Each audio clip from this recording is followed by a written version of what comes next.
ভাগৱতৰ দ্বাদশ স্কন্ধত কৈছে। ভাগৱত শুনি শুনি পঢ়ি পঢ়ি বুজি বুজি যেতিয়া আপোনাৰ বেয়া স্বভাৱবিলাক নাইকিয়া হৈ যাব, দূৰ ভৈল কাম ক্ৰোধ লোভ মোহ ছয়, জানিবা তেখনে ভৈলে সত্যৰ উদয়। আপোনাৰ যেতিয়া মনৰ পৰা বেয়াবিলাক আঁতৰ হৈ গুচি যাব, আপুনি এজন ভাল মানুহ হৈ যাব। আপুনি ভাল মানুহ হৈ যাব। পাপৰ কৰ্মক লাগি মন যায় ইতলি, জানিবা তেখনে আহি পাইলে পাপী কলি।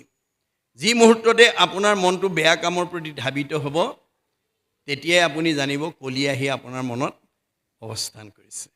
গতিকে ভাগৱত শুনাৰ লগে লগে আমি উপলব্ধি কৰিব পাৰিম। ভাগৱতে আমাক কি কৰিব? উপলব্ধি কৰিবলৈ শিকাব। আমাক প্ৰত্যেককে জ্ঞান দিছে, কিন্তু দাৰ্শনিক পণ্ডিতে কৈছে তোমাক জ্ঞানটো ভগৱানে দিয়া জ্ঞানটো তুমি প্ৰণালীবদ্ধ প্ৰয়োগৰ দ্বাৰা বিজ্ঞানলৈ উত্তৰণ কৰিব লাগিব, আৰু বিজ্ঞানটোক উপলব্ধিৰ দ্বাৰা দৰ্শনলৈ উত্তৰণ কৰিব লাগিব, আৰু দৰ্শনটোক উপলব্ধিৰ দ্বাৰা ধৰ্মত নি প্ৰতিষ্ঠা কৰিব লাগিব। তেতিয়া আপোনাক ভগৱন্তই দিয়া জ্ঞানটোৱে আপোনাক ৰক্ষণাবেক্ষণ দিব।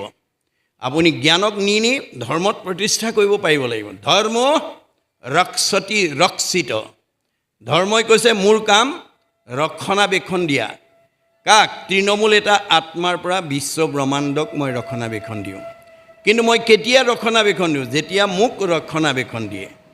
ধৰ্ম এবো হতু হন্তি। আপুনি যদি ধৰ্মক ৰক্ষণাবেক্ষণ দিয়া, ধৰ্মই আপোনাক কেতিয়াও ৰক্ষণাবেক্ষণ দিব নোৱাৰিব। সেইকাৰণে এজন দাৰ্শনিক পণ্ডিতে কৈছে systematic knowledge is science, realise science is philosophy, realise philosophy is religion, religion is the highest sense of philosophy. প্ৰণালীবদ্ধ জ্ঞানক বিজ্ঞান বুলি কৈছে। বিজ্ঞানটো যেতিয়া উপলব্ধি কৰিব দৰ্শন, আৰু দৰ্শনটোক যেতিয়া উপলব্ধি কৰিব ধৰ্ম। ধৰ্মতকৈ আৰু শ্ৰেষ্ঠ দৰ্শন দ্বিতীয় নাই। শংকৰদেৱে এটা বাক্যত বুজাই দিছে, যতেক দেখা খোজ সমুদায়, হস্থিৰ খোজত সবে লুকায়। প্ৰকৃতি জগতত যিমানবিলাক জীৱ জন্তু আছে, সকলো জন্তুৰ খোজ হাতীৰ খোজত লুকাই যায়। হাতীৰ খোজতকৈ আৰু শ্ৰেষ্ঠ খোজ কোনো জন্তুৰ নাই। এই ধৰাধামত যিমান ডাঙৰ মানুহ নাথাকক, ৰাষ্ট্ৰপতিও কৃষ্ণতে বিলীন হ'ব লাগিব, সাধাৰণ নাগৰিকো কৃষ্ণতে বিলীন হ'ব লাগিব, MLA মিনিষ্টাৰো কৃষ্ণতে বিলীন হ'ব লাগিব, ঠেলাৱালা ৰিক্সাৱালাও কৃষ্ণতে বিলীন হ'ব লাগিব, বিজনী অঞ্চলৰ ধনী মানুহজনো কৃষ্ণতে বিলীন হ'ব লাগিব, দুখীয়াজনো কৃষ্ণতে বিলীন। কৃষ্ণৰ ব্যতিৰেকে আৰু দ্বিতীয় বস্তু নাই। সেইকাৰণে মহাপুৰুষে কৈছে কৃষ্ণক পুজিলে পূজা সমস্তৰে হয়। আপুনি কৃষ্ণক সন্তুষ্ট কৰক, চব দেৱতা সন্তুষ্ট হৈ যাব। ইয়ালৈ যদি মুখ্যমন্ত্ৰী আহে, এই সমষ্টিৰ MLA মিনিষ্টাৰ দলীয় কৰ্মীবিলাকক বেলেগকৈ চিঠি দি মাতিব নালাগে। আৰু মুখ্যমন্ত্ৰী অহা বুলি গম পালে বিজনী সত্ৰলৈ চব সমষ্টিৰ MLA মিনিষ্টাৰৰ পৰা ধৰি দলীয় কৰ্মীবিলাক নিজে আহি গোট খাই যাব। এইটো যেনেকৈ বাস্তৱ সত্য। ভগৱানক যিজনে চিন্তা কৰিব, যিটোজনে যাই হৰি নাম সেৱী, পাছত ফুৰে যত দেৱ দেৱী, যতেক তীৰ্থে তাক স্তুতি কৰৈ, তাৰ বায়ু পাপ সমস্ত হৰে। ভগৱন্তৰ নাম ল'লেই ভকত, কিন্তু মনত ৰাখিব কথাটো, কলি যুগত ভকত অতি সহজতে হ'ব পাৰে। চেলেং গামোচা ল'লে ভকত নহ'বও পাৰে। চেলেং গামোচা ভকত নহয়। চেলেং গামোচা আমাৰ এটা জাতীয় পোচাক বা এটা জাতীয় সংস্কৃতিহে। ভকত হ'বলৈ হ'লে তিনিটা আখৰৰ বৈশিষ্ট্য আমাৰ লাগিব। প্ৰথম কৈছে যে হৰি নাম ঘোষি কলি যুগত নিশ্চয় হুইবেক লোক ভকত। কলি যুগৰ মানুহৰ জন্ম পায় যাৰ মুখত ভগৱন্তৰ হাজাৰটা নামৰ পৰা এটা নাম নিশ্চিত হয়, সেইজন গুণত ভকত। নাম কাৰো পৰা ধাৰ কৰিব নালাগে, হিয়াৰ মাজে নামৰ ভাণ্ডাৰ। ভগৱানে আমাক প্ৰত্যেকৰ হৃদয়ত হাজাৰ নাম ভৰাই থৈ দিছে, তাৰ পৰা এটা নাম গাবলৈ, ক'বলৈ, শুনিবলৈ আমি চেষ্টা কৰিব লাগিব। তেতিয়া সেইজন ভকত, গুণত ভকত হৈ যাব। তৃতীয়তে, এই তিনিটা আখৰৰ গুণ যাৰ গাত থাকিব সি ভকত। ভকত। ভ আখৰে কি কৈছে? ভ শব্দে ভগৱন্ত ভৱ বিমোচন, ভজন ভক্তিত তুষ্ট হুৱন্ত সিজন। ভগৱন্তই কাক ভাল পায়? ৰাতিপুৱা গধূলি মানুহৰ জন্ম লৈ যি পুৱা গধূলি গা পা ধুই ধূপ এডাল জ্বলাই ঈশ্বৰক উপাসনা কৰে, সেইজনক ঈশ্বৰে ভাল পায়। মাক বাপেকে কোন ল'ৰা ছোৱালীক ভাল পায়? যি ল'ৰা ছোৱালীয়ে মাক বাপেকক শ্ৰদ্ধা কৰে, ভক্তি কৰে, মৰম কৰে, আদৰ কৰে, সন্মান কৰে, মাক বাপেকৰ কথা শুনে, হাক বচন মানে, দিহা পৰামৰ্শ মতে চলে, সেইটো সন্তান সকলো পিতৃ মাতৃৰ মৰমৰ। কোনোবা সন্তান হৈ যদি পিতৃ মাতৃৰ কথা নুশুনে, হাক বচন নামানে, মাক বাপেকক শ্ৰদ্ধা নকৰে, সেইজন সন্তান কেতিয়াও পিতৃ মাতৃৰ মৰমৰ হ'ব নোৱাৰে। এইটো যেনেকৈ বাস্তৱ সত্য। আমি কাৰ সন্তান? আমাৰ ভাগৱতত কৈছে, যিজনৰ টিপিটিত তুষ্ট হ'ব দেও, জানিবা সিজন পিতৃ এক কৃষ্ণ দেও। আমাৰ সকলোৰে পিতৃ কৃষ্ণ। আমাৰ নিজৰ মায়া পিতৃসকলক পোহপাল কৰিবলৈ পিন্ধাব লাগিব, খুৱাব লাগিব, আলপৈচান ধৰিব লাগিব। কিন্তু আমাৰ সকলোৰে যিজন পিতৃ, সেইজনক আমি কোনো আহাৰ পানী খুৱাব বেলেগকৈ নালাগে, কাপোৰ কানি পিন্ধাব নালাগে। সেইজন কৃষ্ণ, সেইজন পিতৃক আমি সন্তুষ্ট কৰিব কেনেকৈ পাৰিম? সেই কৃষ্ণ পুজিবে দ্ৰব্য লাগে মাত্ৰ নাম। তেওঁৰ নামেৰে আমি পুজিব লাগিব। তেবে নৰে লভে ধৰ্ম মুখ্য অৰ্থ কাম। তেতিয়া আমাৰ চতুৰ্বৰ্গ ইয়াতে আমি সাধন কৰি ল'ব পাৰিম। গতিকে আৰু সেই নাম আমাৰ হৃদয়ত পুঞ্জীভূত হৈ আছে, মাত্ৰ মুখেদি ল'ব লাগে। ক শব্দে কৃষ্ণভোজী পবিত্ৰ পৰম, আত্মাক দেখন্ত কৃষ্ণ সমস্ত দেশম। ক আখৰে কৈছে আত্মা দৃষ্টিত আমি চব সমান, একে ভগৱন্তৰ অংশ, অমৃতৰ সন্তান। আত্মাৰ ডাঙৰ সৰু নাই, আত্মাৰ মতা মাইকী নাই, আত্মাৰ ওখ চাপৰ নাই, আত্মাৰ আপোন পৰ নাই, আত্মাৰ চুত বড় নাই। আত্মা সম দৃষ্টিত আছে। কেনেকৈ আছে? কে সাগ্ৰ শতভাগস্য শতাংশ সাদিচাত্মক জীৱ সূক্ষ্ম অৰূপ অয়ং সংঘাতিটো হি চিৎকণ।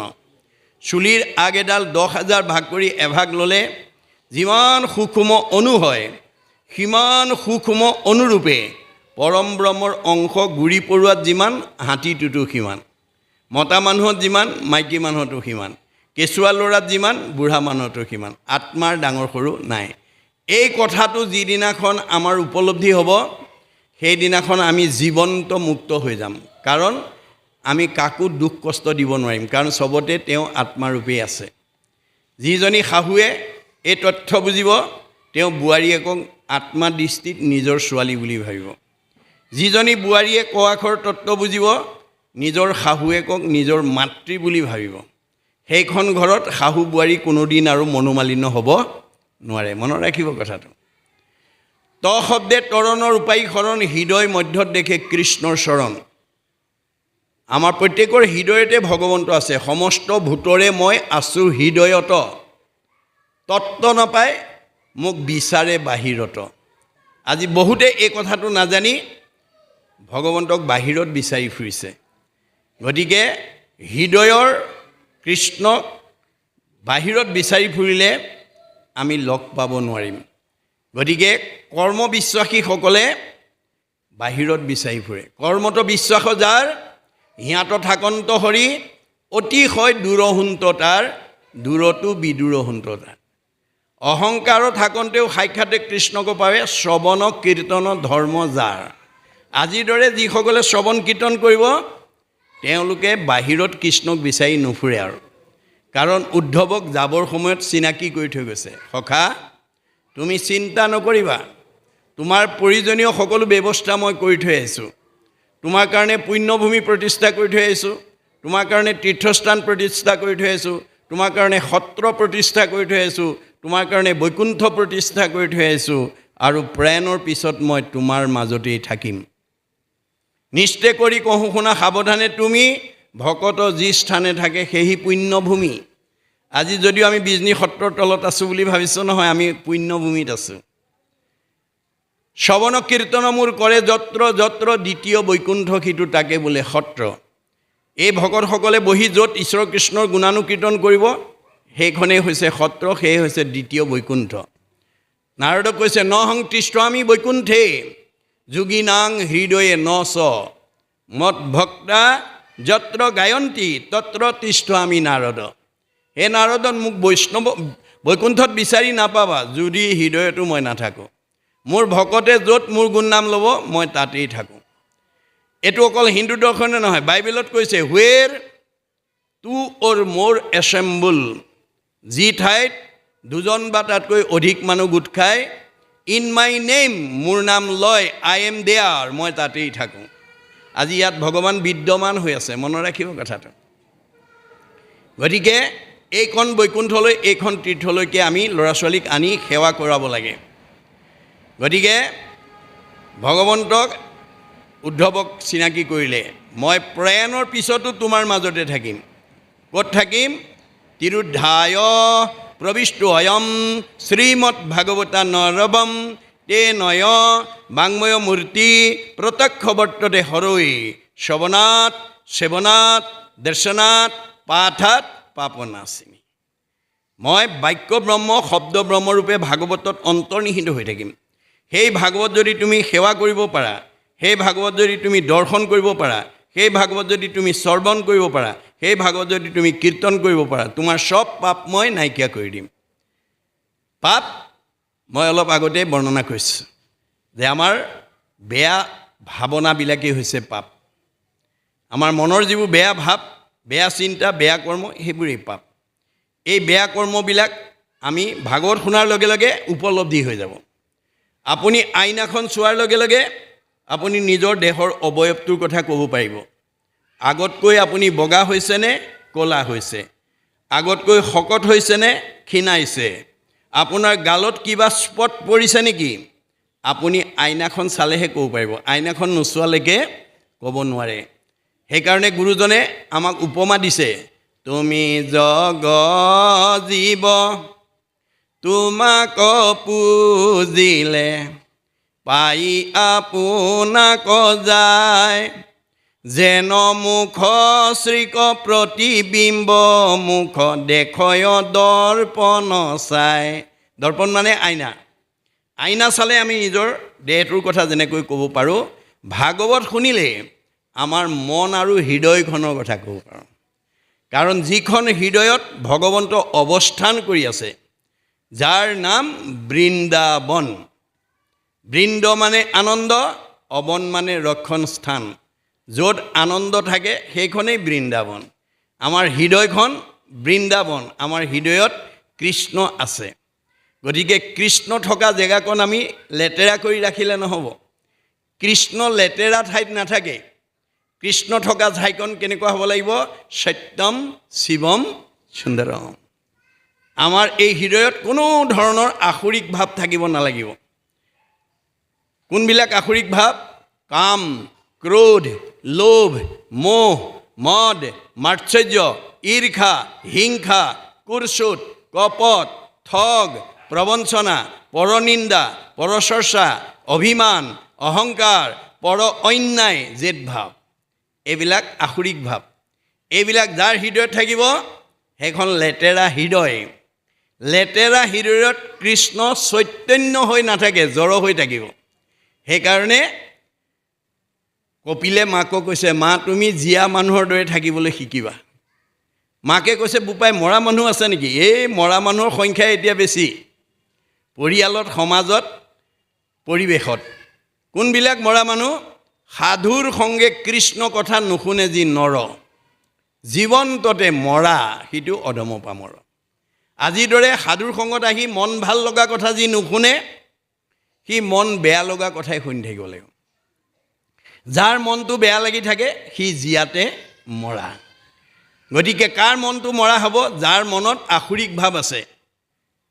সেইখন লেতেৰা হৃদয়ত কৃষ্ণ জড় হৈ থাকে, কৃষ্ণ চৈতন্য হৈ নাথাকে। গতিকে তেনে জড় হৈ থকা কৃষ্ণৰ হৃদয়খনৰ মানুহ, ডেকা ল'ৰাই হওক বা গাভৰু ছোৱালীয়ে হওক, বোৱাৰীয়ে হওক বা শাহুৱে হওক, পিতৃয়ে হওক বা মাতৃয়ে হওক, তেওঁ কেতিয়াও খোলা হাঁহি মাৰিব নোৱাৰে। যাৰ হৃদয়ত আসুৰিক ভাৱবিলাকে অৱস্থান কৰি আছে, লেতেৰা কৰি ৰাখিছে। লেতেৰা কৰি ৰখা জেগাত কৃষ্ণ চৈতন্য হৈ নাথাকে। চৈতন্য হৈ নথকা হৃদয়খনৰ মানুহে খোলা হাঁহি মাৰিব নোৱাৰে। আৰু খোলা হাঁহি মাৰিব নোৱাৰা মানুহৰ চেহেৰা ভাল নহয়, কমনীয়তা নেবাঢ়ে আৰু পৰমায়ুস নেবাঢ়ে। বাইবেলত চলোমনে কৈছে, মেৰী হাৰ্ট ডুৱেট good like a medicine. A broken heart dried the bone. যাৰ হৃদয়ত আনন্দ থাকিব মেডিচিনৰ দৰে কাম কৰিব, চেহেৰা ধুনীয়া কৰিব, কমনীয়তা বঢ়াই দিব, আয়ুস বঢ়াই দিব। যাৰ হৃদয়খনত দুখ বেদনাই ভৰি থাকিব সি আৰু ঘিউ মৌ খাওক, হাড়লৈকে শুকাই যাব। আহাৰে চেহেৰা ভাল কৰিব নোৱাৰে যদি মনটো আনন্দত ৰাখিব নোৱাৰে। গতিকে মনটো আনন্দত ৰাখিবলৈ হ'লে আজিৰ দৰে অনুষ্ঠানলৈ আমি ল'ৰা ছোৱালী বোৱাৰীক আনিবলৈ যত্ন কৰিব লাগিব, এই পৰিৱেশ দিব লাগিব। এই পৰিৱেশ নোপোৱা পৰ্যন্ত আমাৰ মনৰ বেয়া ভাৱৰ পৰিৱৰ্তন হ'ব নোৱাৰে। ভাগৱতে কৈছে দৈব্যবশে যদি সাধুৰ সংগ পায় নিস্তে জানা তাহাৰ স্বভাৱ দূৰ হয়। বেয়া মানুহ ভাল হৈ যাব যেতিয়া ভাল মানুহৰ সমাজলৈ আহিব। এই কথাখিনি আমি জানিব লাগিব। তেওঁ কৈছে যে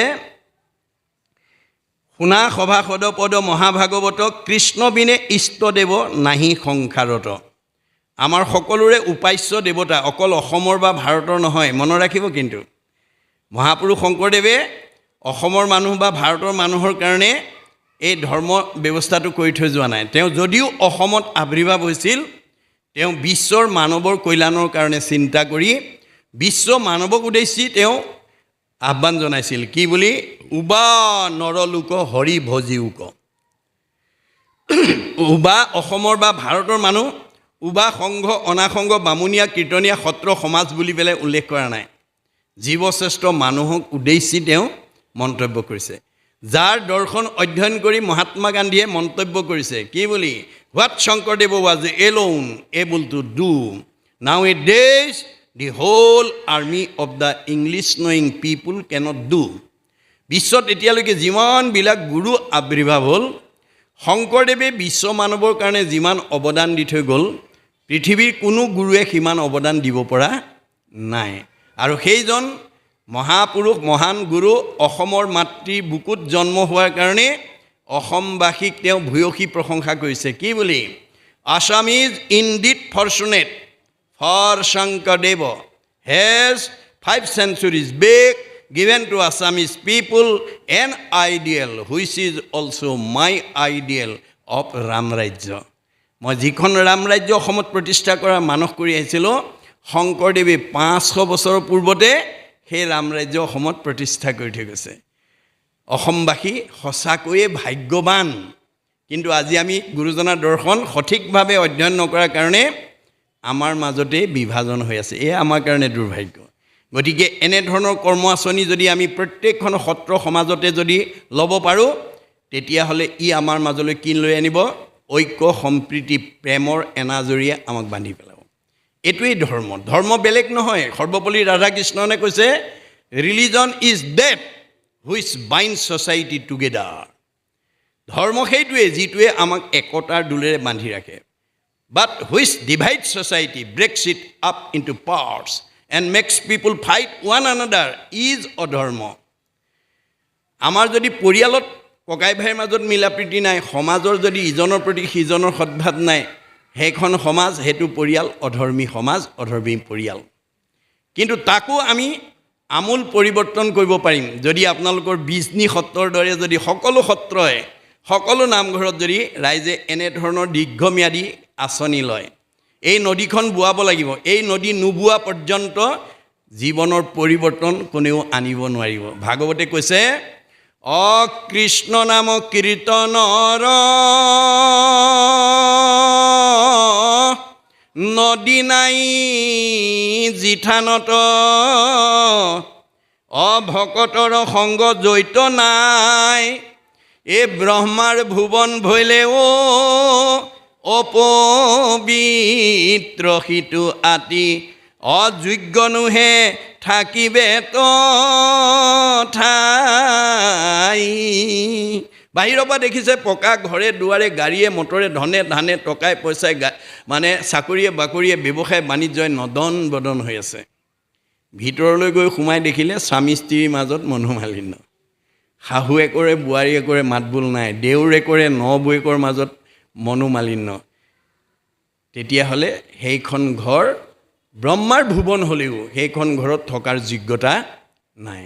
বিজনী সত্ৰত ডাক্তৰ আছে, ইঞ্জিনিয়াৰ আছে, অৱশ্যা আছে, প্ৰবক্তা আছে, অধিবক্তা আছে, বুদ্ধিজীৱী আছে, জ্ঞানী আছে, মানি আছে, বহুত বহুত উচ্চপদস্থ বিষয়ত চাকৰি কৰা লোক আছে।